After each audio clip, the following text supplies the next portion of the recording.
네, 안녕하십니까. 다들 긴장하시는 것 같습니다. 제가 지난 안식일하고는 사뭇 다른 분위기입니다. 지난 안식일은 아마 무더위가 정말 최고조에 다다른 듯한 그런 상황이었고, 에어컨의 문제도 있어서 예배 시작부터 상당히 좀 집중하기 힘든 그런 상황이 되었던 것 같습니다. 오늘은 그렇지 않은 분위기에서 시작하니까 마무리도 잘 되기를 바랍니다. 오늘은 역사의 진실을 통한 최고의 선택 8번째 시간을 가지고 함께 다니엘서의 시리즈의 말씀을 나누도록 하겠습니다. 사실 시리즈의 말씀이라 하면 처음부터 끝까지 한 주일에 걸친다든지 계속 이어지는 그런 말씀으로 계속 들어야 연속성도 있고 집중도도 더 높아지라고 생각이 됩니다. 저도 이 말씀을 준비하면서 정말 새벽까지 이 말씀에 대해서 살펴보는 중에 이 성경적인 또는 역사적인 그러한 사실과 진실을 통하여서 확신을 갖게 되었고, 그런 확신을 가지고 정말 뜨거운 심정으로 말씀을 이렇게 전하게 되었던 그런 기억들이 새로 기억이 되었습니다. 오늘 그 마지막 내용을 함께 좀 살펴보려고 하는데요. 지난주에 저희가 다니엘서 11장의 개요를 살펴보았습니다. 결국 페르시아 바사 시대, 그리스 헬라 시대, 그리고 로마 통치 시대, 교황권이 확립된 중세기로부터의 마지막 때까지 역사를 다루는 동안에 저희가 이제 오늘부터는 이 로마 제국의 통치 시대부터의 이어지는 역사를 살펴보게 됩니다. 다니엘서 11장에 등장하는 그 헬라 시대의 남북 왕조의 왕의 역사들을 저희가 이제 살펴보았고요.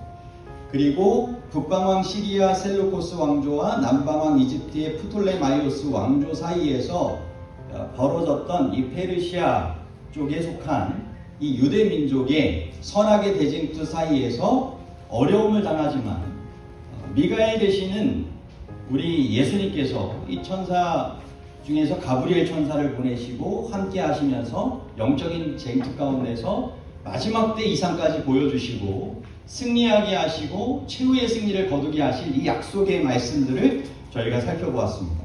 그리고 세계사적으로는 이것이 시리아 전쟁을 통하여서 실제적으로 이루어진 역사라고 말씀을 나눴고요. 그리고 시리아 전쟁에 대한 이 위키백과의 마지막 설명에서도 이렇게 나옵니다. 그 시리아 전쟁을 통하여서 결국은 로마와 파르티아에 의해 정복되는 원인이 되었다라고 하는 것이 이 시리아와 이집트 사이의 전쟁의 결과로 나타나는 것입니다. 그리고 다니엘서 11장 15절에 보면 제6차 시리아 전쟁에 대한 예언들까지 이렇게 나오게 되면서 바벨론으로부터 시작된 하나님의 백성들에 대한 이웃 강대국들의 전쟁들은 메데페르시아, 그리스, 헬라를 통하여 이제 로마 시대까지 이어지게 됩니다. 다니엘서 11장 16절입니다. 이제 신생 강대국 로마의 등장에 대한 예언의 말씀인데요. 오직 와서 치는 자가 자기 마음대로 행하리니 그를 당할 사람이 없겠고 그는 영화로운 땅에 설 것이요 그의 손에는 멸망이 있으리라 라고 성경은 설명하고 있습니다.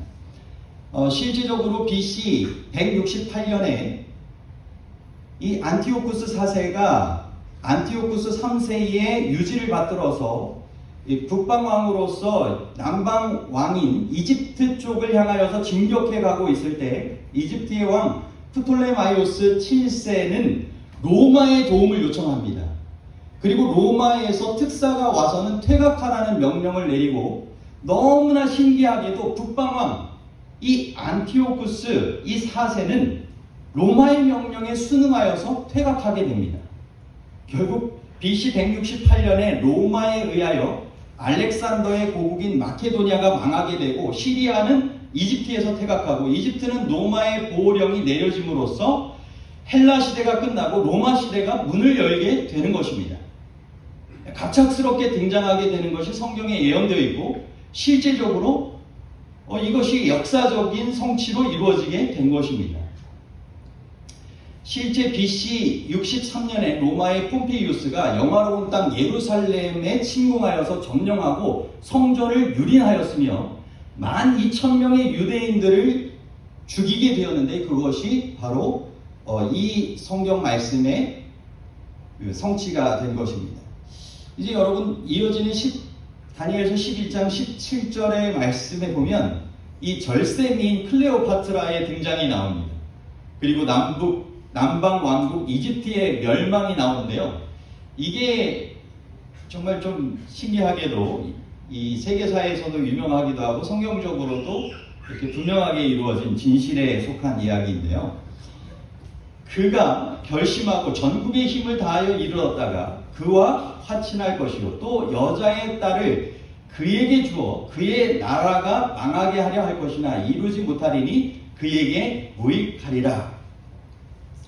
이제 로마의 정복 전쟁이 있게 되는데, 그 로마의 정복 전쟁이 이집트까지 이제 이르게 되는 것입니다. 그 배경 가운데 보면 이 로마의 권세는 이 삼두 정치를 벌이게 됩니다.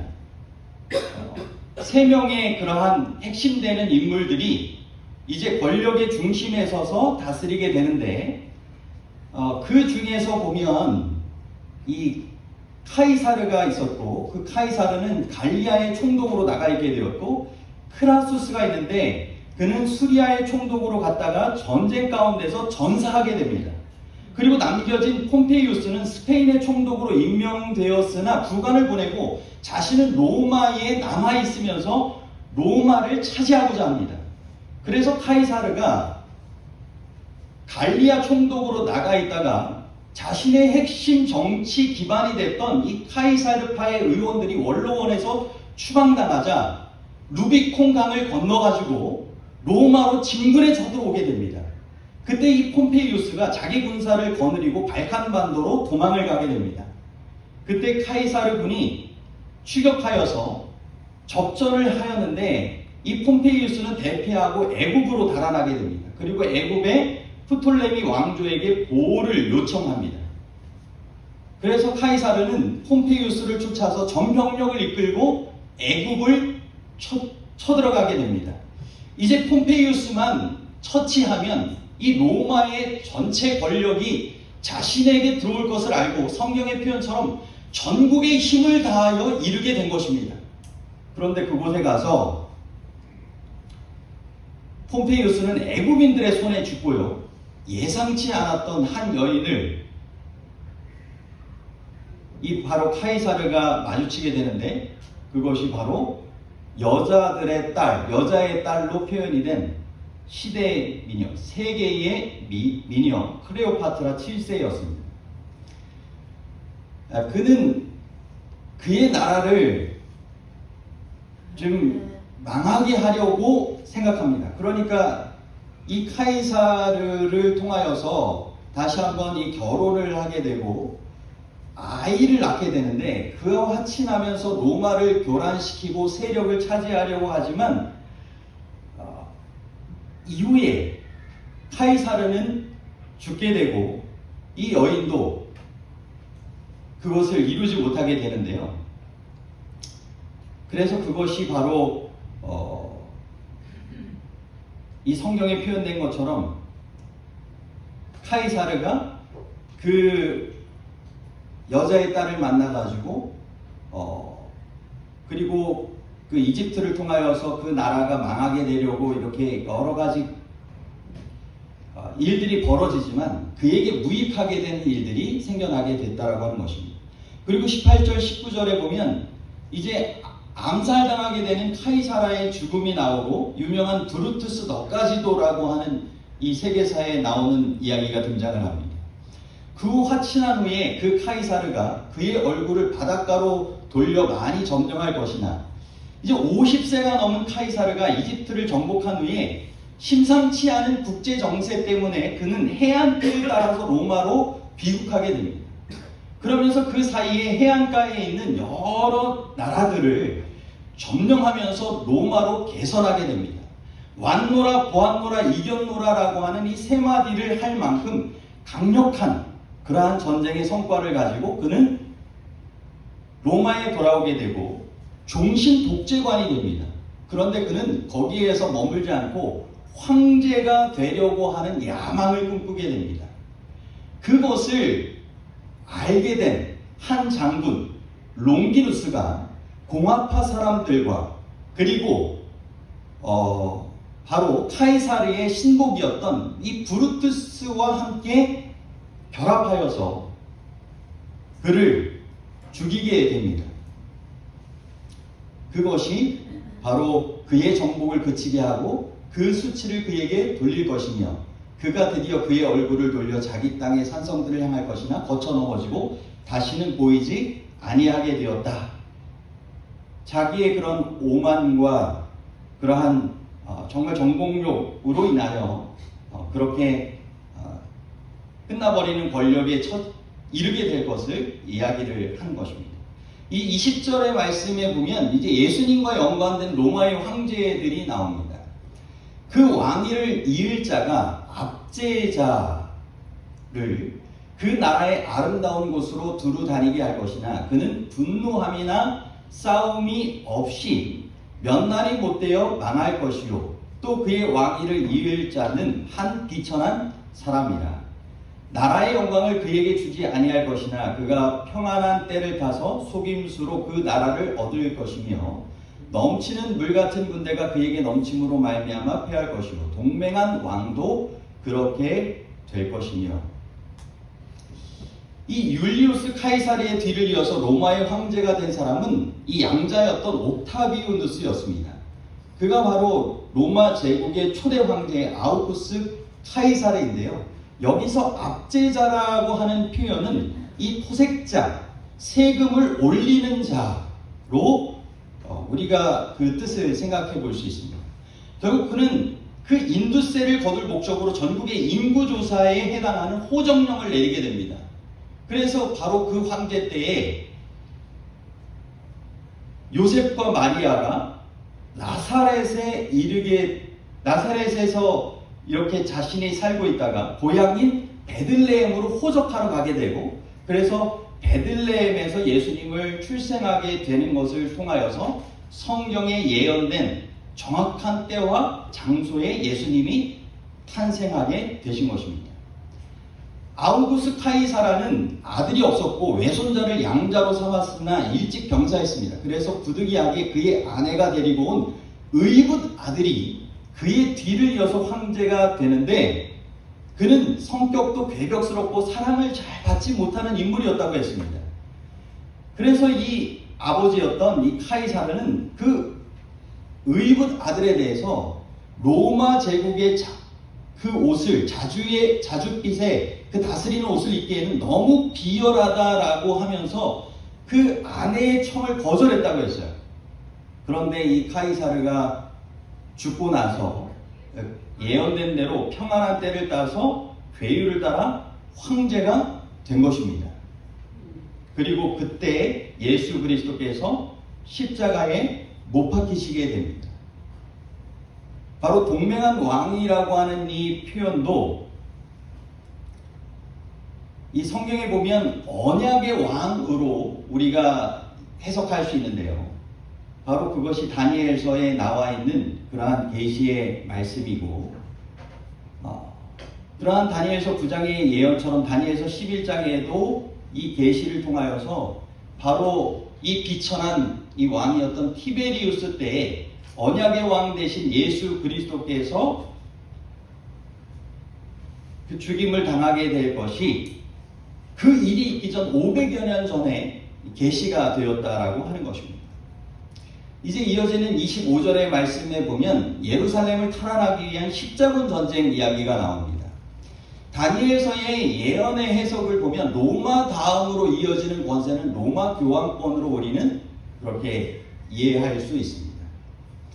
바로 새로운 북방 왕이 된 것이죠. 그 로마 교황권이 그의 힘을 떨치며 용기를 다하여 큰 군대를 거느리고 남방왕 이슬람 세력을 칠 것이요 남방왕도 힘이 크고 강한 군대를 거느리고 맞아 싸울 것이나 능히 당하지 못하리니 이는 그들의 계략을 세워 그를 치미니라.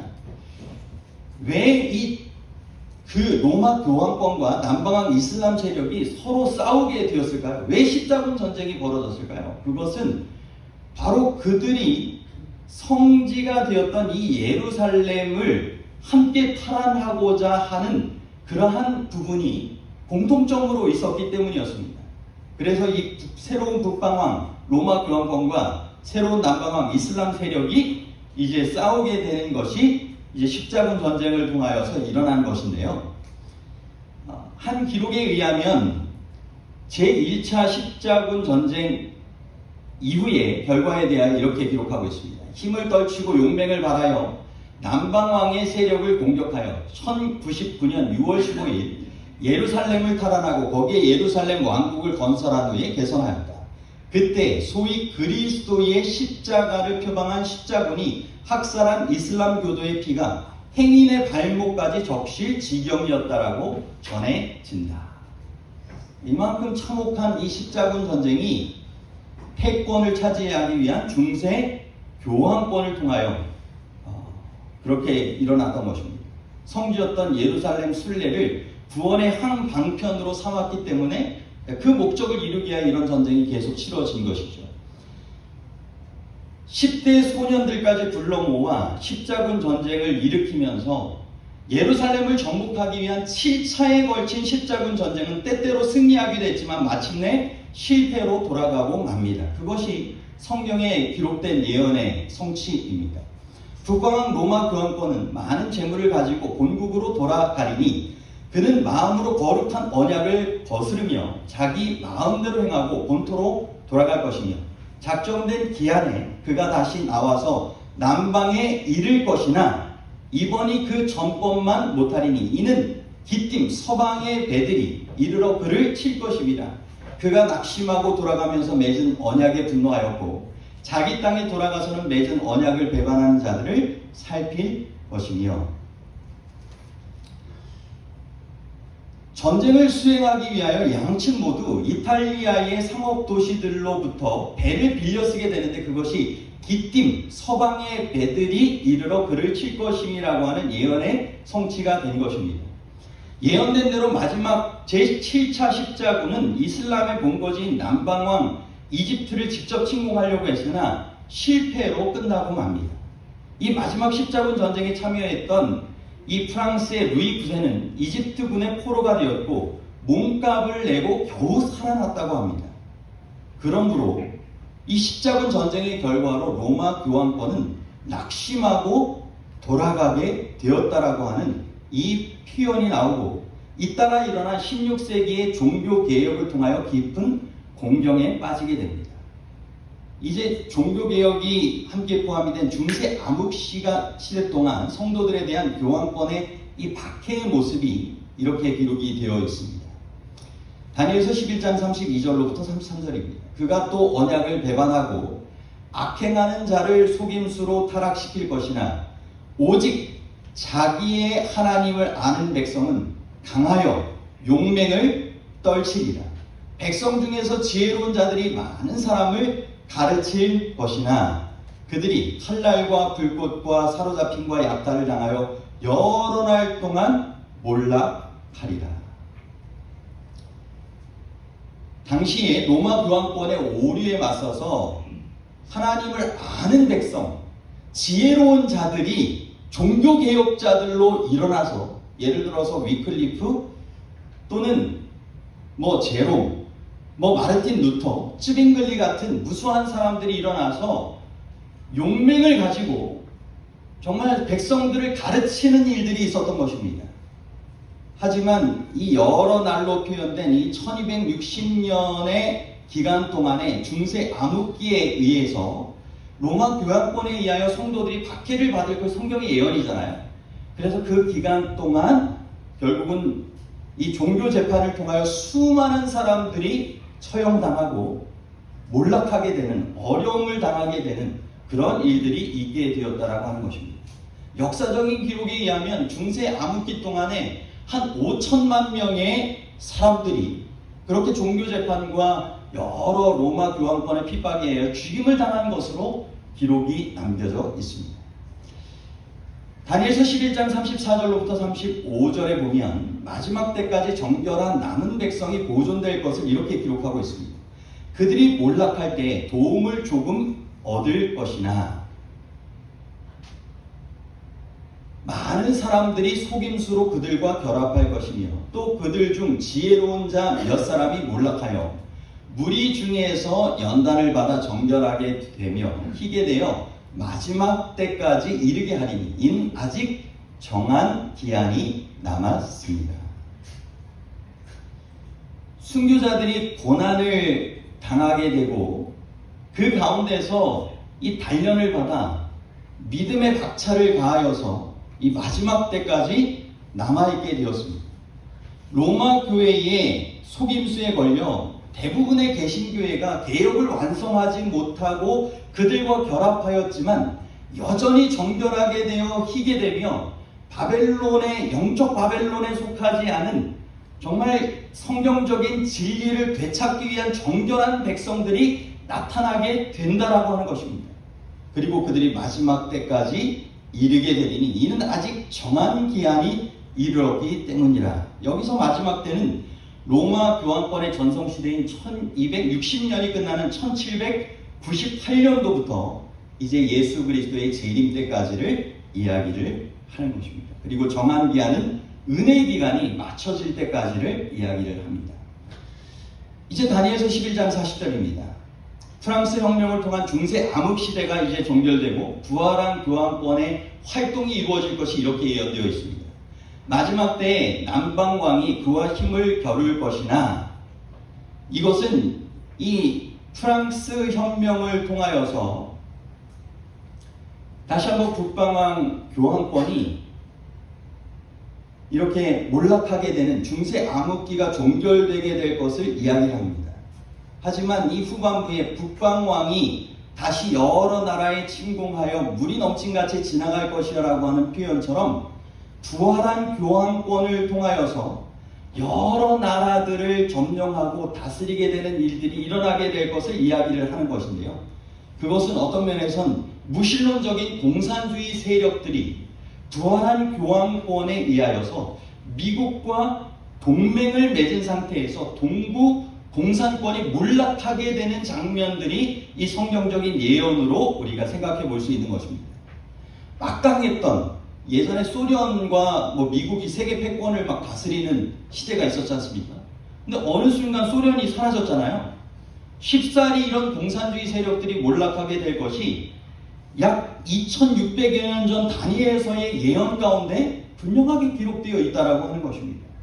그것이 실제적인 그러한 사건을 통하여서 이렇게 성취가 되는데요. 다니엘서 11장 이 42절에 보면 그가 여러 나라들의 궤에 손을 펴리니 애굽 땅도 면하지 못할 것이니 라고 되어 있습니다. 부활한 교황권의 활동에 애굽 땅이 면하지 못하겠다라고 표현된 것입니다. 애굽은 남방함으로 표현되어 반교황적 세력의 그 세력을 나타내는데 맞서지 못하게 될 것이라고 하는 온 세상이 이상히 여겨 그를 따르는 실제적인 모습을 이야기를 하는 것입니다.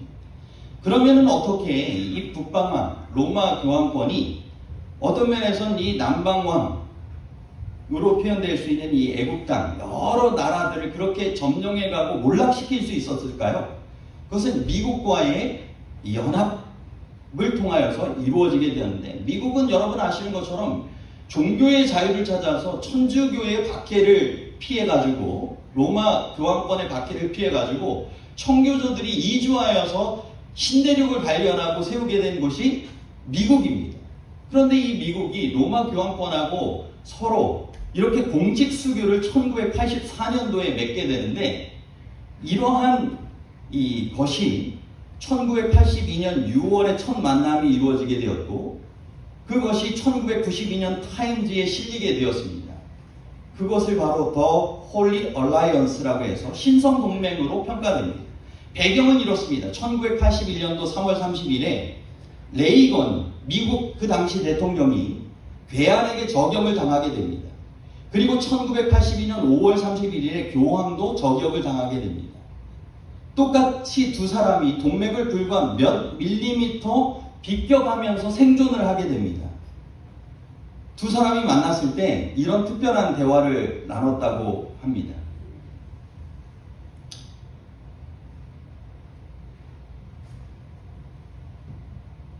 당신과 내가 이렇게 함께 정말 살아난 것은 정말 하나님의 특별한 계획이 있다.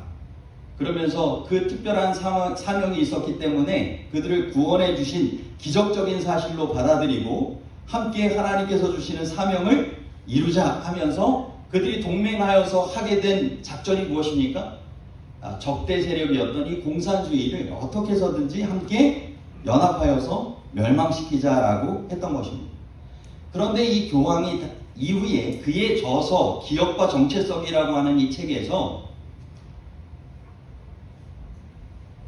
다른 누군가가 저격을 계획했다 하면서 결국은 이 저격하게 되는 일들이 이 교황청의 그러한 뒤에서의 계획을 통하여서 실제적으로는 살인하지 말고 저격만 해서 극적으로 살아남게 하자라고 하는 이 철저한 계획 가운데 그 시나리오가 이루어지게 되었고, 교황은 그 형제를 그가 용서한다라고 하면서 이 정말 용서와 이 평화의 사도로서의 역할을 계속적으로 이어가게 됩니다.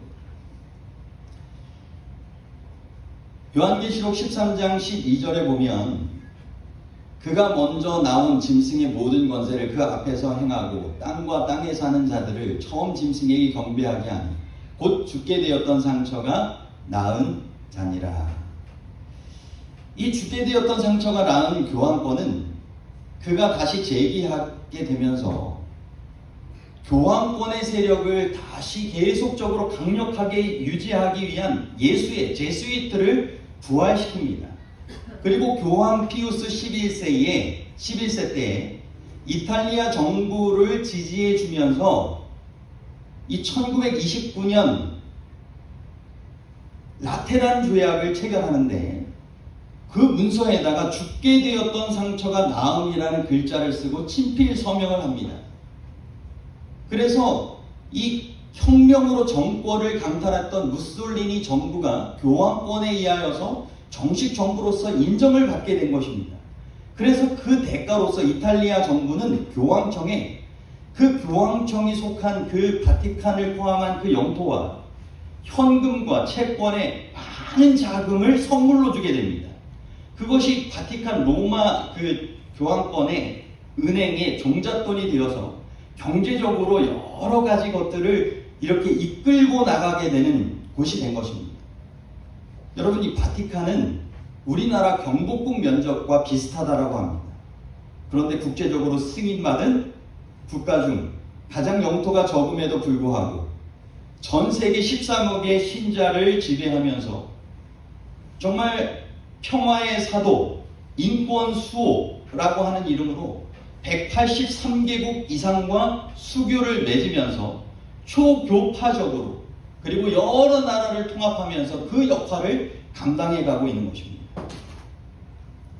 여러분, 성당의 입구나 아니면 이 로마의 그러한 교황권의 그러한 기념물 가운데 보면 이러한 표시를 보게 되는데, 가톨릭의 상징으로도 여겨지는 이 바타룸, 이 라틴어고요. 이것이 그리스 문자로는 그리스도를 의미하는 이 두 글자 카이와 로를 따서 키로라고 부르기도 합니다. 그런데 이 키로가 어떻게 유래가 되었느냐면, 이 카톨릭의 그러한 정말 이 상징적인 기호로고도 표현이 되는 이 키로라고 하는 것은 이 4세기의 치열한 이 권력 전쟁 때에 로마 황제 콘스탄티누스가 이후에 이제 기독교를 공인하고 일요일 휴업령을 내리게 되는 사람입니다. 이 콘스탄티누스가 전쟁통에 꿈을 꾸게 되는데 이 증표, 이 표시로 이길이라라고 하는 이 목소리를 그가 꿈에서 이 문양과 함께 보게 되었다라고 하는 것입니다. 그래서 잠에서 깨어난 이 콘스탄티누스는 이 기독교인들의 도움을 받아서 이 방패의 문양을 새길 것을 병사들에게 명령하고 결국 전쟁에서 승리하게 된 것입니다. 그리고 이 전쟁에서 승리하는 것을 통하여서 당시에 영혼의 위대함과 신의 영감으로 나라를 구했다라고 개선문에 적으면서 그 콘스탄티누스가 이후에 기독교를 자유를 허용하고 여러 많은 정치와 종교의 통합을 위한 일들을 이뤄가게 됩니다. 이 증표가 잘 쓰이지 않다가 르네상스 시대에 다시 쓰이기 시작하였고 그 이후로도 로마 카톨릭 천주교회의 이 모양이 계속적으로 새겨지고 있는데, 이것은 마치 정말 정치와 종교를 통합하기 위한 이 정복욕의 상징의 모습처럼 그 기원이 있고 오늘날까지도 그 모양이 계속적으로 이어지고 있다고 하는 것입니다. 이것을 통하여서 순수한 기독교가 변질되어지고 계속적인 우상 숭배의 모습들이 교회 안으로도 이어지는 그러한 것들이 일어나게 된 것입니다. 이런 천주교회를 통한 이와 같은 에큐메니칼 운동과 같은 것들이 정말 계속적으로 이루어지고 있고, 2015년도 9월자의 타임즈에 이렇게 표현되어 있죠. The New Roman Empire, 새로운 로마 제국이 등장했다라고 하는 것입니다. 그것이 실제적으로 성취가 되고 있는 것입니다. 시간상 이 말씀까지만 좀 드리고 마쳐야 될 것 같은데요. 다니엘서 11장 44절로부터 45절입니다. 북방왕인 부활한 교황권의 마지막 시도와 운명입니다. 이제 그러한 것들이 있게 되지만 결과적으로 어떻게 되는가? 그러나 동북에서부터 소문이 이르러 그를 번민하게 하므로 그가 분노하여 나가서 많은 무리를 다 죽이며 멸망시키고자 할 것이요, 그가 장막 궁전을 바다와 영화롭고 거룩한 산 사이에 세울 것이나 그의 종말이 이르리니 도와줄 자가 없으리라. 성경에서 이 동방은 하나님의 사자가 오는 곳으로, 예수님이 나타나는 곳으로 상징하기도 합니다. 그리고 북쪽은 하나님이 계신 곳을 가리키는 것입니다. 북방 왕은 동북에서부터 오는 소문으로 번민하다가 결국은 분노하여 많은 무리를 다 죽이고 멸망케 한다고 했는데요. 왜 그렇게 했을까요? 이것은 바로 재림의 소식과 새 천사의 기별을 통한 그의 종말을 고하는, 영적 대쟁투의 종말을 고하는 기별이 선포될 것이기 때문이었습니다. 그러므로 바벨론에서 나오라는 힘센 천사의 기별을 듣고 그의 손에서 벗어나게 되는 그 남은 무리가 있게 될 것, 다시 그들이 정말 생겨나게 될 것을 그가 알고는 격분한 것입니다.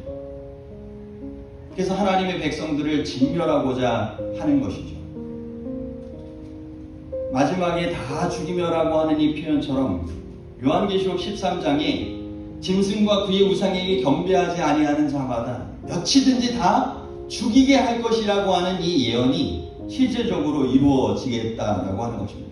이 장막궁전은 전쟁 용어입니다. 정말 총사령관으로서 사단이 배후에서 그 모든 일들을 다 다스리면서 미국과 교황권의 여러 합쳐진 연합작전들을 배후 조정하고 있는 것입니다. 그런데 마지막 때 어떻게 된다고요? 그의 종말이 이르리니 도와줄 자가 없습니다.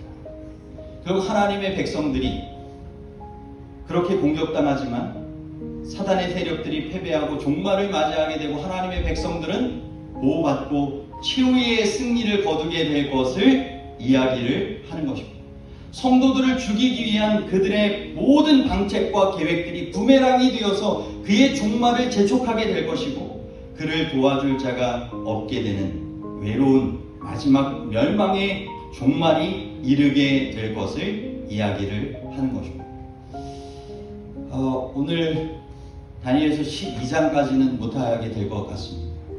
앞서 11장의 내용까지를 통하여서도 우리가 이 정말 중세 시대부터 그리고 오늘의 시대까지 이르게 되는 이 마지막 시대에 로마 교황권에서부터 정말 시작 로마 세력과 로마 교황권까지 이어지는 이 세력, 마지막 미국과 연합 세력들을 통해 이루어지게 되는 이 마지막 전쟁의 모습들을 저희가 함께 살펴보면서 정말 하나님께서 원하시는 바벨론에서 나오게 된 멸망받는 무리가 아닌 정말 의의 편에서 굳게 서서 승리하는 하나님의 귀한 남은 자손들 우리 모두가 되시기를 간절히 바랍니다.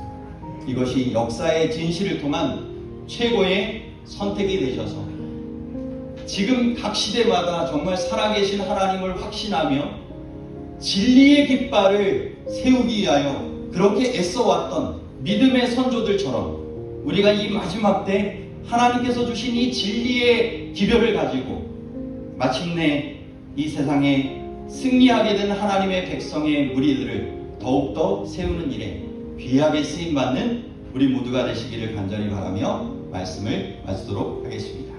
아멘.